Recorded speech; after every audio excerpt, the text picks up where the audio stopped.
काफिला लेके निकलते हैं तो कहा जा रहा है कि लोगों को परेशानियां होती हैं, लोग सो रहे होते हैं, लोगों को सुबह ड्यूटी जाना होता है और वो अपनी यात्रा में शोर शराबा करते हुए निकलते हैं। देखिए, कभी भी प्रेमानंद महाराज जी ने शोर शराबे की अनुमति नहीं दी।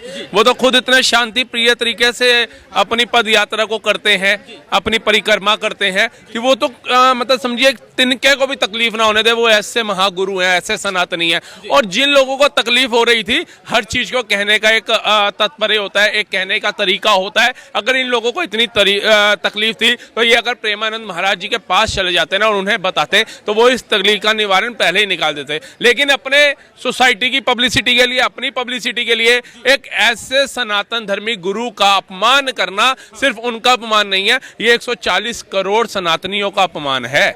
आप जाकर के देखिए, आपको क्या लगता है कि ये प्रेमानंद महाराज जी जो आज हमारे को देखने को मिल रहे हैं, जो उनके विचार हम सुनने योग्य आज हैं, क्या ऐसे ही हैं?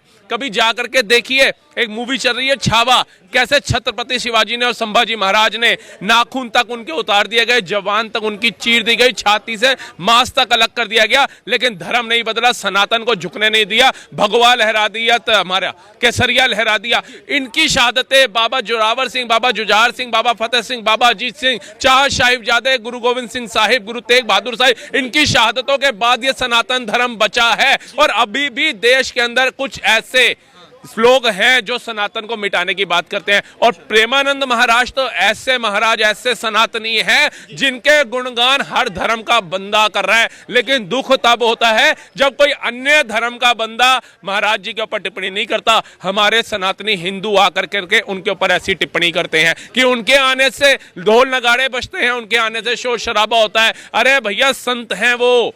जब प्रभु श्री राम आए थे तो घी के दिए जला दिए थे लोगों ने, उस समय नगाड़े बजने लग गए थे। अगर तुम्हारे जैसे लोग होते तो मुझे लगता है प्रभु श्री राम के लिए भी दिए नहीं जल रहे होते। तो ऐसे हिंदुओं को सोचना चाहिए कि तुम अपने धर्म का नाश करने के लिए पैदा हुए ही हुए हो। सोसाइटी के कहने का मतलब ये है कि वो पदयात्रा नहीं निकालते हैं, वो अपनी प्रदर्शन यात्रा निकालते हैं, अपने प्रदर्शन दिखाना चाहते हैं कि हम कितने ताकतवर हैं। इनसे पूछिए, अपने घर के अंदर अगर अपने बेटा बेटे की शादी करते तो ढोल नगारों के साथ क्यों जाते हैं? बैंड बाजा बारात लेकर के क्यों जाते हैं? क्यों शादियों में डीजे बजता है? बंद करिए, उससे भी कई लोगों की नींदें खराब होती हैं।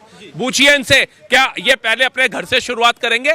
मतलब अपने घर में एक बच्चे का बर्थडे भी है तो उसके ऊपर भी म्यूजिक बजाते हैं ये सोसाइटी के अंदर। तब ये सोचते हैं कि इससे हमारे पड़ोसी की नींद खराब हो रही होगी, या हमारे पड़ोस में कोई बुजुर्ग हो सकता है, कोई पेशेंट हो सकता है, कोई महिला हो सकती है जो बीमार हो, तब ये सोचते हैं। लेकिन आज प्रेमानंद